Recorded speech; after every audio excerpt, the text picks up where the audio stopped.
When I first started on this journey, I was not in amazing shape. I had been working out for a while, but my body always looked the same. I had had a baby like a couple of years prior to starting prepping for this show, and I was kind of in a mom rut. I was just doing everything for everyone around me. I was doing everything for my new kid, and I was just taking care of the house and taking care of my family, and I honestly felt pretty ran down and lost in terms of who I was and how I was just getting through my days. And to look in the mirror and not love what you see, it takes another little chunk away from everything else that you're already feeling. So I was not in a good place. I had the experience of doing a fitness show before I became a mom, but that was 10 years ago. So I was in my 20s and I hated every second of it. Ralph was the one that was giving the talk that day, and he opened up the seminar by saying, if you think that this is going to be the kind of place where you're going to be eating boiled chicken and tilapia, you're in the wrong place. So that immediately caught my attention because that is exactly what I was eating for 12 weeks. Oh my God. No carbs, no sugars, no coffee,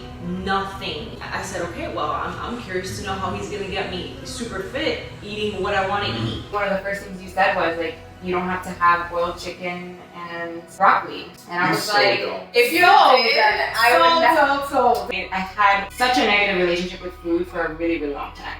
Binging, having that emotional connection to food. The biggest thing for me was being 36 years old and really never have gone to the beach without a cover-up. So from never ever wearing a bikini in public to wearing one on a stage. She had just turned 17, weighed 180 pounds. How did you feel back then? I was uncomfortable with the way that I felt about myself and the way that I looked. There was another part inside that's it's bad. You don't feel good about yourself and it's affecting you. So I have alopecia universalis, which means that I have hair loss throughout my entire body. I got it when I was 12. You have a husband and you have a daughter. Yes. My daughter has a foundation, so I really have two jobs. So work 2 a.m. to about 9:30 a.m. I take a 2-hour nap, I work out, I work the business, and And you just keep going. I was in a place in my life where I knew I wanted a goal and I wanted a date on the calendar, and kind of the best version of me always comes out when I have both of those things. So it's just the right time. And secretly, I'd always wanted to do it, but I don't look like they look. I have a full-time job. I have 4 children. And she's a wife also. I did have to establish a rule with my youngest daughter because this is my time. You'll stay inside until I come in, and then we can do you. Right. And she learned. I was a test chair at a magnet school, so I worked for the public school system. I also sit on the board of a nonprofit when I was promoted to assistant principal.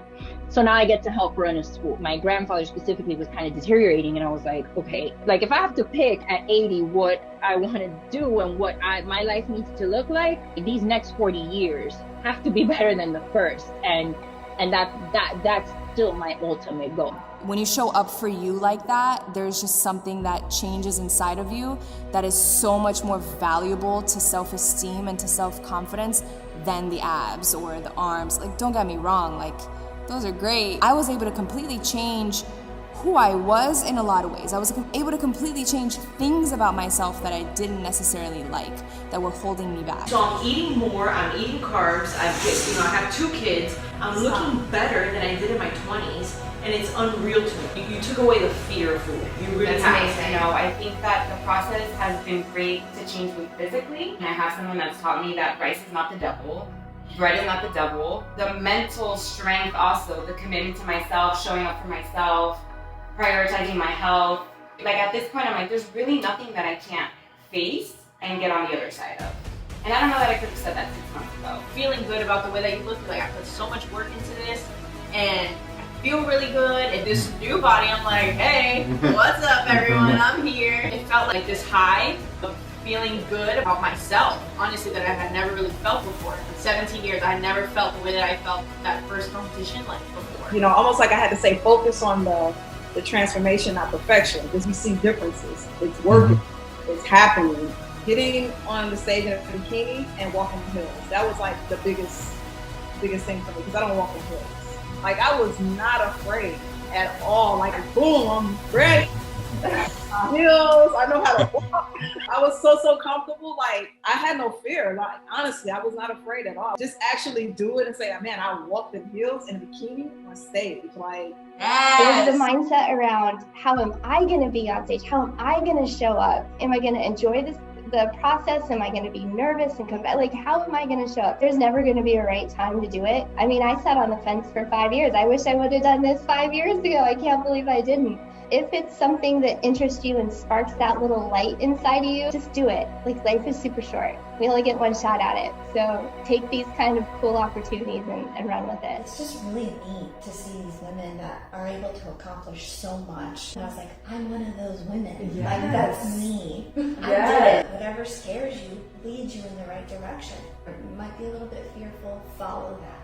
Because that will take you to beautiful places. It was more just a love for myself and how brave I am. Like, wow, I am amazing. And it really puts perspective on your life and what's important. And then, life happens and they kind of begin to shape you and you don't realize that. And it took this whole process to understand, like, yeah, I gave up a lot of myself, like that risk taker and the more laid back person. I gave a lot of that up. But then this process, it really has helped me find that part of me that I shouldn't have lost. And that confidence that I shouldn't have lost. And I had no idea that the stage would help me get there.